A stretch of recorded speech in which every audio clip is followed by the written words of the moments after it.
Hello everyone, how's it going? Welcome back to another F1 2021 My Team Career Mode. This time we're in Hungary. If you haven't seen the previous episode, just be sure to go back and give that a watch so you don't miss anything and I don't spoil anything for you in this episode.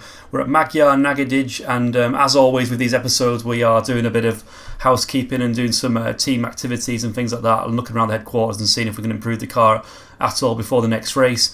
If you're new to the channel, be sure to subscribe, leave me a like and a comment. All that kind of stuff really does help me out. But yeah, without further ado, we're just looking at the team, the free time used, and as you'll know from the last race, basically we've struggled to get into the points, be it like a late safety car that kind of saved our race, that allowed us to get back into 10th place and fight Sebastian Vettel off. I'm hoping that in the next race in Hungary that we're a little bit... So we're just buying the simulator spec 1 there and putting the gearbox and the engine back to the engine number 1. As I said in the previous episode, I can probably look at a new engine in the next couple of races. So not this race, but obviously in Spa or Monza. So as you can see in the background there, the car itself, we've actually changed the paint job a little bit, the livery, so it looks a little bit different. You can see there's a few upgrades and stuff in the background that are failing and going on and so what and things like that. So this is the status that have failed. But yeah, the car, we've changed the livery up. It's not going to stay the same for this race. It's going to change to the... I preferred the actual black and turquoise, so I'm going to change it to that in the next race and move the sponsors around a little bit. So yeah, there's another failure on the R&D side of things. So that's the turbo that we put on last race, was it, that's failed. So then the engine cover's gone on there, so a bit of a chassis upgrade. We're going to have a look at the driver perks at the moment and increase them a little bit so we can get a bit more resource points, and I think the other one was something to do with engine wear, so that's going to go down a little bit. So I've got a couple of upgrades that have gone to the car finally as we get to this race. Qualifying pace, again, we just weren't there with it in the dry, but there's a little bit of a curveball. The session's going to be wet for qualifying for most of it, so we'll see how that pans out as the session goes on. But just like the last race in Silverstone, we're a little bit off the pace, and it might be track dependent still. It might be just that the car's just not performing where it should be on certain tracks, so we'll see. I'm hoping by the time we get to Spa, you can see there we've made a big jump from ahead of AlphaTauri, and we're actually just behind McLaren. So there's quite a big gap between us and McLaren, but we're kind of comfortably in that slot in 5th place now. So you've got Red Bull, Mercedes, Ferrari, McLaren ahead of us. AlphaTauri have levelled off behind us along with Alfa Romeo, so they've made a few steps up, so that's kind of why they were a bit closer to us in Silverstone. But the race in Silverstone was kind of a real difficult one. We were 6/10 off the next nearest car in qualifying once we actually got our lap in, and then we were struggling to hold on to 10th place. We were back in 14th and 15th at one point, but then the safety car came out. So there's those chassis upgrades, so hopefully they're going to help us out in the race. But we'll see how that goes as the weekend goes on. There's an upgrade there for the cable assembly that I'm looking at, but I don't think I'd do it. There's the heave dampers one as well. Just a quick interview with Claire about practice, and again we're just trying to make sure we don't make any of the departments unhappy, so I used the answer that was going to not affect any of them. And talking about Alfa Romeo, I just didn't really care about their performance, but that's the answer we put in there. So we're switching back to engine number 3 and energy store number 2 and control electronics number 2. You can see it's still a bit yellow. So we've had this engine for a few races. I think we got to put it in before France. So it's not going to be long before we're going to have to take a penalty hit and put a new engine in, because it could be that the engine getting worn is affecting our qualifying performance now, because other teams may have taken new engines at this point, and that might be where they've stepped up a little bit, whereas we've got an older engine in the car, so we're only using the same engine we started with, I think it is. So we haven't actually taken a new engine yet, so we haven't taken any penalties, and we're still on our original engine, and we're up to race number 8 or 9 now, so we've done quite well so far. There's resource points there, they're going on. The development boost which will give us some discount on the R&D side of things, so when we want to actually put those R&D into development, that's going to give us a lot of discount on that. And Team ACCLAIM with us and our teammate there. We've obviously, last episode we passed level 10, so we got another sponsor on the car, and we're ahead of Nobuharu now with our ACCLAIM. So we're doing quite well. Just a few messages from Jeff before qualifying about the track itself, about the Hungaroring. And yeah, talking about turn 4, which is the blind left-hander, which is the one you take in 6th or 7th gear. We're going to develop the tyre wear upgrade, which is going to help us throughout the race. And as you can see, qualifying as we arrive in it is pretty wet. So it's going to be a nice wet qualifying session to start with, but it's intermediates. And I do like the new shiny livery. The thing that really kind of annoyed me about the liveries on the cars when the game started was that none of them had like a metallic sort of livery on them. So this one does, so that's why I picked it. And I just wanted the turquoise colour to shine up a little bit more. So I went with white in this race, but we're going to go back to black. I didn't want to look too much like a Mercedes, but you know, we're the only team on the grid that's really kind of in the turquoise colour only. But if we put too much black on it, it's going to end up looking like a Mercedes, which we don't want to do. We've also put the rainbow livery on the halo, so you can see the We Racers 1 rainbow is on the halo right now. So that's just to add a bit more colour to the car. I thought obviously with modern Formula 1 and the We Racers 1, I thought we're going to put it on our car as well and just have that on our halo. So we're through the lap. As you can see at the moment, we are a 10th up on our fastest lap. At the minute we're in 7th place, so I was really kind of hoping that this session would stay wet, like in the intermediate conditions, because we are going really well. So we're currently ahead of Leclerc, and we're just behind Hamilton. You see, we're actually going to displace Verstappen at this rate, but this kind of pace we got on, we felt really comfortable in the wet conditions. And that's probably because we're running a really high downforce setup, but it's also kind of helping us probably equalise the power loss that we've got with the older engine, and any other setup issues we've got are being kind of, you know, lessened in the rain. So we crossed the line, and it's a 126.6, which is actually 5th fastest at this point in time. The track is drying out a little bit, so as the session goes on, you can see our teammate does a 127.5, so he's almost a second off us, and we're in 8th place, so ahead of the AlphaTauris, which is showing that we have taken that step ahead of them. Between us and McLaren, there's a Sergio Perez is somewhere down there. I don't know why he's not, whether or not he's taken a penalty or just didn't get a lap in or anything like that, but he's not in the top 10, and you can see that that's the kind of outstanding thing that's happened, that there's not a Red Bull up there along with Max Verstappen. So that's a bit of an odd one. We're going to have a look down and see where he is. So yeah, Perez was knocked out in Q1 because he just didn't get the lap in. So into Q2, and again we're looking very strong. We take 4 tenths out of our lap time to put it to 126.2, which is actually 4th place. So it's ridiculous how fast we are in the wet conditions at the moment.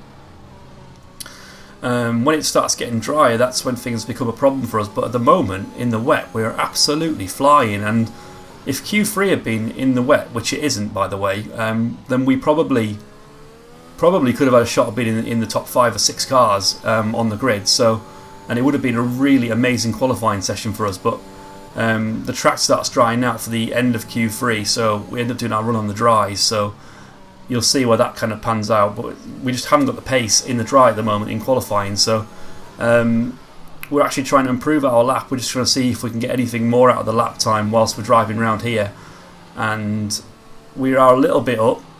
We start losing a bit. I think we very marginally improve on this lap by the end of it, so we're really pushing hard right to the limit. So we're at half a tenth down, but we're getting a bit of time back. And you see we're getting a bit of time in that corner as well. So we're back ahead on the 10, on like nearly half a tenth there, more than half a tenth now. Trying to point the car up for the final 2 corners. Really difficult. The delta's going up and down. And we get a nice exit off the final corner, which with a little bit of wheel spin though, and finally we get going, which gives us a tiny improvement, as you can see, by 0.024. So that's actually good enough for 5th place in qualifying 2. So it was crazy. I mean, look at our teammate's time, 127.6.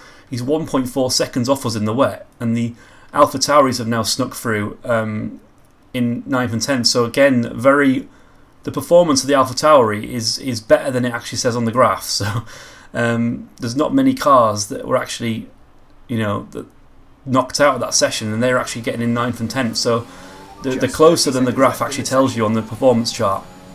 So final part of qualifying Q3, and you can see that we are on the dry tyres. It's drizzling a little bit. There's a little bit of rain on the track, but it's pretty much dry. So we've gone out of the line with like a few seconds to spare, and you can see Norris put like a 115 point something there, 115.2 for Verstappen. And this is what I'm talking about in qualifying recently. it just doesn't seem like the grip's there for the player, like for our car. And you'll see that we do like a 1 minute 15 point something, and the other car is suddenly out of nowhere do a 1 minute 14. You can see the times they're currently popping in at the minute are 1 minute 15s, but as they cross the line for an extra lap, they end up getting a 1:14 in, and we just can't get their time in.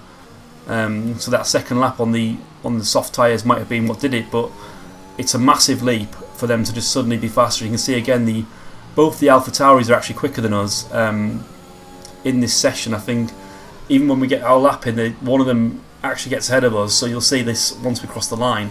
Final 2 corners now, getting the car nicely turned in. There wasn't many issues. The lap was okay in my eyes. It was kind of like, you know, probably could have got the power down a little bit earlier on some of the corners, but we were just struggling like for pace. And out the final corner towards the line, a 1 minute 15.644, and that is good enough for, I think, 9th place. You can see Gasly with a 1:14.9 and Carlos Sainz with a 15.1. The Ferrari is a million times better than the AlphaTauri at the minute, yet AlphaTauri's out qualifying it. It's completely crazy. So there's the rivalry breakdown with Sebastian Vettel. We're currently leading that, and we're taking a couple more points off it because of out qualifying him. I don't see that changing very much either because we're quite far ahead of the Aston Martin. The only thing that's kind of going to affect that is if we start from further back, or if there's like a few races that are a bit crazy. But at the minute, I think we're quite comfortable in that battle with Sebastian, and obviously we could, if we win that, that's going to be great for us as well. Just some aerial shots of the Magyar Nagydij, the Hungaroring, and the introduction from Crofty and Anthony Davison. In particular, Ralf Schumacher. He made it across the line in all 10 of his Hungarian Grand Prix starts. Located 12 miles northeast of the Hungarian capital Budapest, the 14 corners of the Hungaroring are steeped in history and prestige.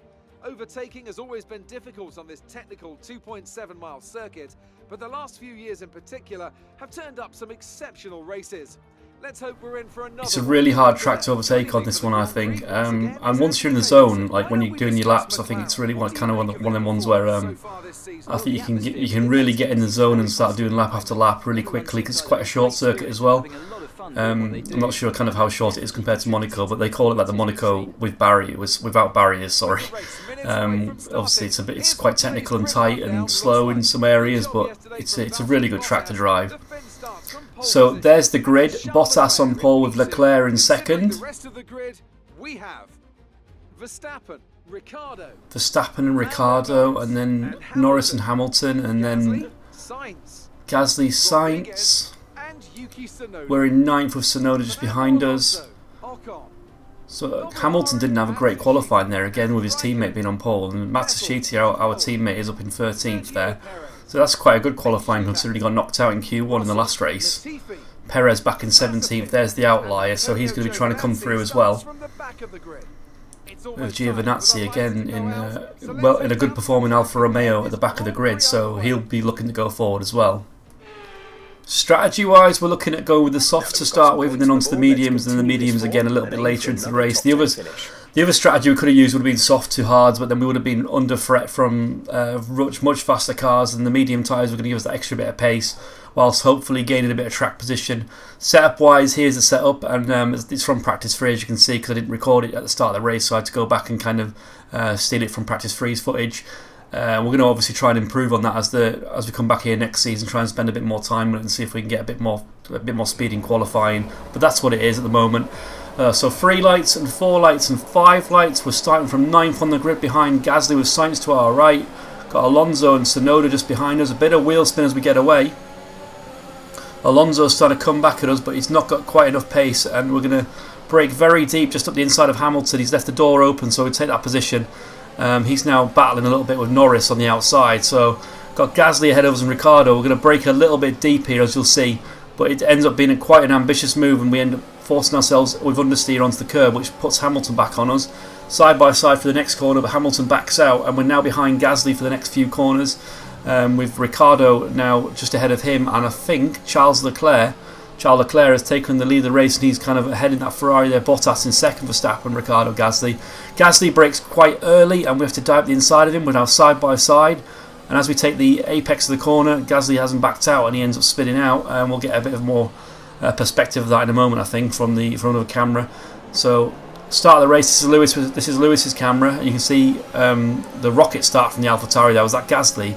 So Gasly absolutely flew off the line, and we brake, and because we brake so late, we have to just take the move. It's just like avoiding action more than anything.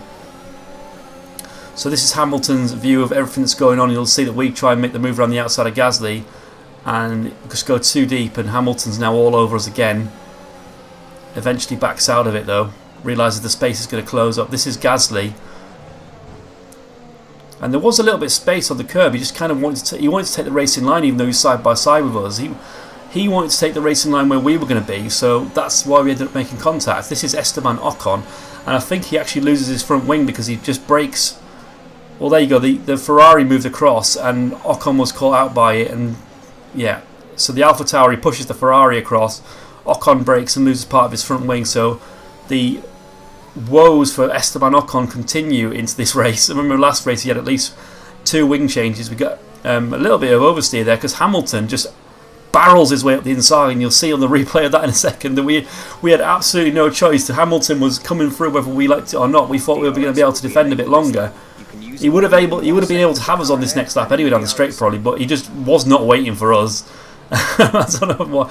He just basically just arrowed his way through us with a little bit of a gap, but he was straight back through. So it's kind of a bit of payback for lap 1 when we took the position from him. And here it is. We understeer a little bit. Hamilton's like, right, I'm going to just force my way through, and just pushes us out of the way. So takes the position. Fair enough. That's I like to see the AI being a bit more feisty than they are sometimes. So on to lap number 4, we got Lando Norris right behind us. You can see we're going to have to go defensive, and this is the first of many defences we're going to have to do this race. So we brake deep, and we're going to take our line. Norris backs out, which allows us to take our racing line up to the next corner, and it's all well and good for then. And this is what it looks like from the off-board camera coming out that final corner. Norris with his DRS open. We go defensive, and you'll see that we brake quite late. The brakes are going to light up for us, and then he backs out, which allows us to take our racing line. So it's all fair. It's all nice bit of racing from us and Lando at that point. So another lap goes by. This is lap number 6, I think. Norris is coming at us again. Again, we go defensive because we know he's going to have that overspeed. We're just going to push him to the outside, and he has to back out of it again. Nice little placement of our car is what was the most important thing there. Make sure we placed ourselves so Norris had to make the decision whether he was going to back out or not. He makes contact with our rear wheel there actually because we understeer a little bit. He tries to go for the move, and I'm not sure if there's any wing damage, but again another similar thing here. Turn 1 we go wide, and Norris is understeered into us as we come back across onto the track. So we're taking our line, and Norris understeers into us a little bit. We're leading our teammate by 11.8 seconds. So it's got a normal service resume. We're back to 11 seconds ahead of our teammate. In the previous race, he was a lot closer than us. A lot closer to us than he was in than he is in this race. He's like at least 11 seconds back. Lap number 13. The window has come over the pit stop, and you can see again we're defending from Norris a little bit. And here we come into the pit lane for our first stop onto a set of new medium tyres. See a few pit crews are actually out there and then going away. So I don't know if they were calling like a last minute pit stop and then giving up on it. So into our pit box we go. Medium tyres going on. How quick is this pit stop? It's 1.9. So pretty quick pit stop. We're losing positions there, as you can see, to an Alfa Romeo and 2 Aston Martins. But it's really important now that we get out in front of Mick Schumacher in the Haas. And it's also going to put us ahead of Gasly, I think that was as well. So you can see now Aston Martin pitting in, Alfa Romeo pitting in, and a Mercedes pitting in. So we're going to, our teammate was pitting in there, Matsushita. So we're going to take that position off him. And now lap 15, we're just behind Sebastian Vettel, our championship rival. He now pits in, and you can see the Ferrari just behind us as Carlos Sainz and the Sonoda and the AlphaTauri. And Sergio Perez now in the pit lane, so he's gone quite long on his soft tyres. Hamilton with the fastest lap of the race so far, and we're up to 6th place with Lando Norris just behind us. So Norris tried to overcut us by staying out longer, and he's actually not made the move stick. So we've got a new challenger in Carlos Sainz now, so he's very close to us. We're going to have to go defensive and make sure that we run him out of track a little bit on the exit of this corner. You can see there he just has to back out, and on lap number 19 he got just ahead of us, but we have to outbrake him into turn 1 to take the position back, as you can see there, which is also now putting him under pressure from Lando Norris, who's taking the position. And this is the view from Lando Norris's car as he sees us two battling in turn 1. and just takes the position. He's like, "Thank you very much, Carlos. I'll have that one," and sticks his car up the inside, which puts him on the outside for the next corner. But he just about makes it stick. So lap number 20, 21.4 seconds. you see the other McLaren of Ricciardo has already pulled out a gap of 21 seconds, and we're managing the gap with Lando Norris, but each lap, obviously, with them having DRS, they've got like at least half a second advantage on us, and we're using all of our energy to defend, and you can see we are just about holding him off. There's a few laps where we're actually able to hold him back, and then other laps where he's kind of a lot closer and can attack, so once we can defend those attacks for a few laps, then we get a bit of a respite. Our teammate is, you say, way back on us at the minute, and Hamilton's looks like he's pitted again, I think, so he's in only 13 seconds again. Same with Ricciardo, looks like he's pitted again, so only 10 seconds ahead. So having to go defensive against Lando Norris again into turn 1, you can see he's really close to us, and same story as always. If he could manage to get himself up the inside, then it would be a different story, but each time he attacks, we've got the inside covered.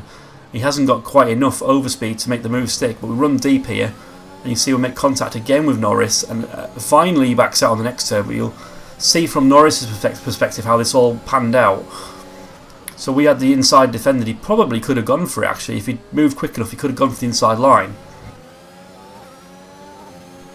You see coming down to the next turn, we understeer a little bit. We've got the inside covered, but then we understeer. And we bang wheels, so his front right bangs our rear left, and then eventually backs out. So that's another successful defence from ourselves. Lap number 34. So our teammate is nearly 40 seconds behind us now, so normal service has been resumed. Now we're lapping Mazepin on lap number 36. Again, Norris seems to be glued to our gearbox. Sainz has had to pit again, so he's dropped back quite a bit from this battle. He will be catching up to us shortly, I think. So 47 seconds now to our teammate, I think that was. It seems like there's some kind of problem with their car. So Perez is actually behind us on the track, but Norris, I think, just had a problem there. So we're pushing a little bit, but you can see we built the gap to 1.8 seconds, and now Sainz is the guy behind us, and we've just lapped, I think that was Williams. So into the pits for our second stop of the race. It's going to need to be a good one so we don't lose any time to these guys that are overcutting us again. So Norris has now gone ahead of us, along with Perez. It's not the quickest stop, it's 2.7. We've got a decent gap to Vettel, so we're going to come out well ahead of Vettel and well ahead of Gasly. So performance-wise, we're back to where we thought we would be, ahead of the AlphaTauris, as opposed to the last race where we were really struggling to beat them. So you can see the big gap we've got to Gasly, and now Tsunoda's now pitted and he's behind us. So we've got the performance over the AlphaTauris. It's just us now and the four big teams that we're fighting with. So as we go past the pit lane there, you can see Perez and Norris are both in the pits. So that's them now behind us again. So it's going to be basically a 26 lap sprint to the end of the race with us trying to keep these guys behind. 14.9 seconds. So I was very much aware at this point that Perez was going to be coming up on us rapidly, and we only had a few laps to actually rest ourselves before he would be right behind us. So remember in the previous race we were fighting with Giovinazzi for the actual position, but this race we're lapping Giovinazzi, look. So we've just lapped Giovinazzi there, and was that Mazepin? I think Mazepin's retiring. So you can see here on the left hand side there's it's Mazepin, there's a Haas that's parked up, and we'll get a view of that in a second. So this is what happened, looks like another engine blowout. And that's still one of the race leaders going past. That must be Bottas with Verstappen following him.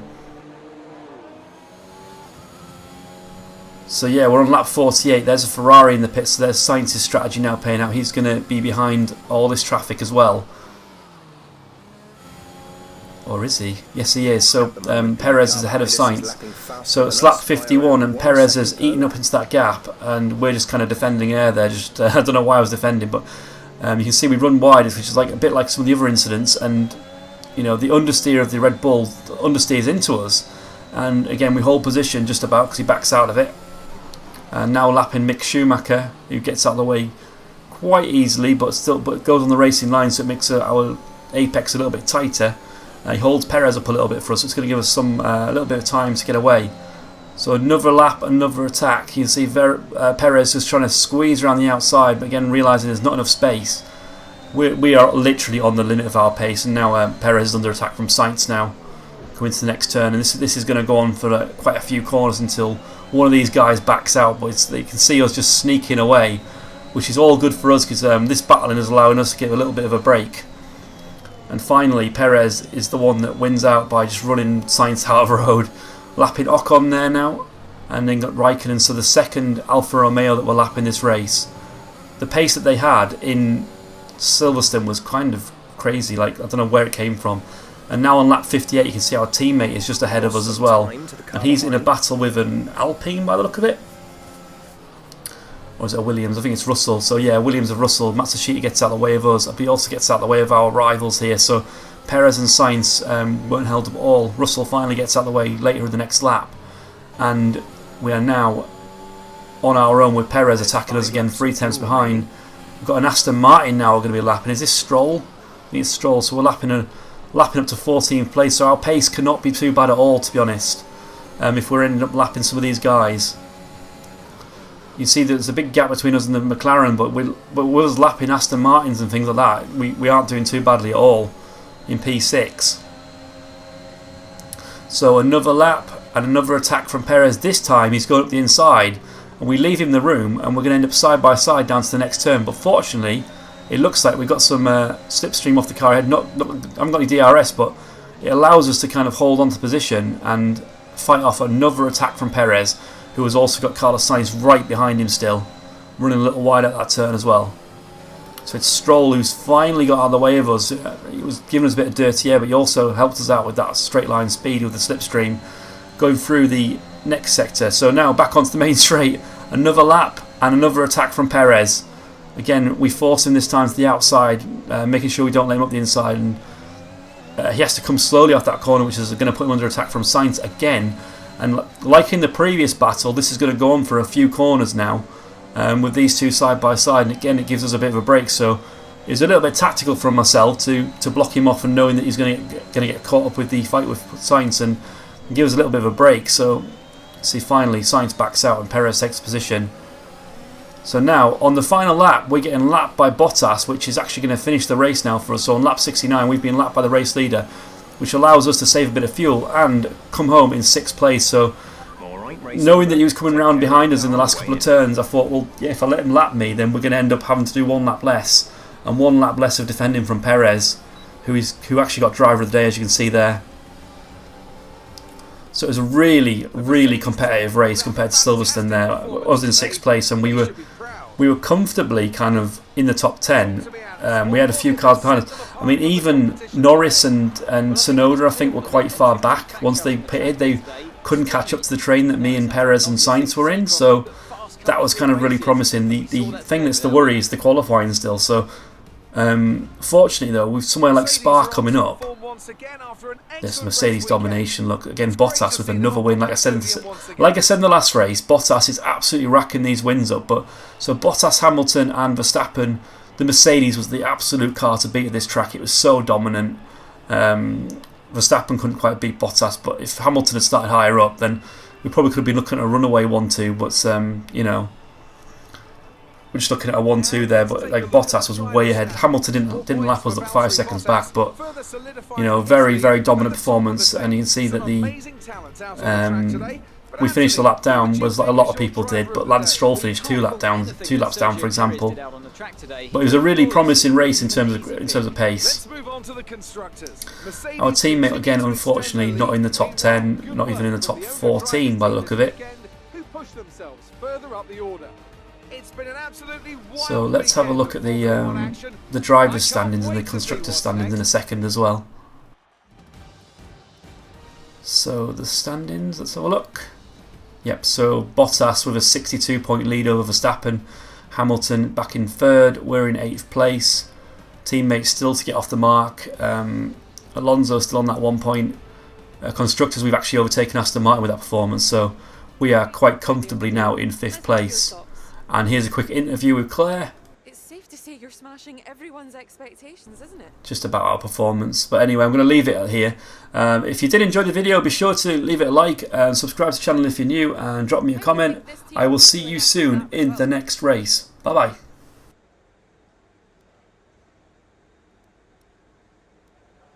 Appreciate your time.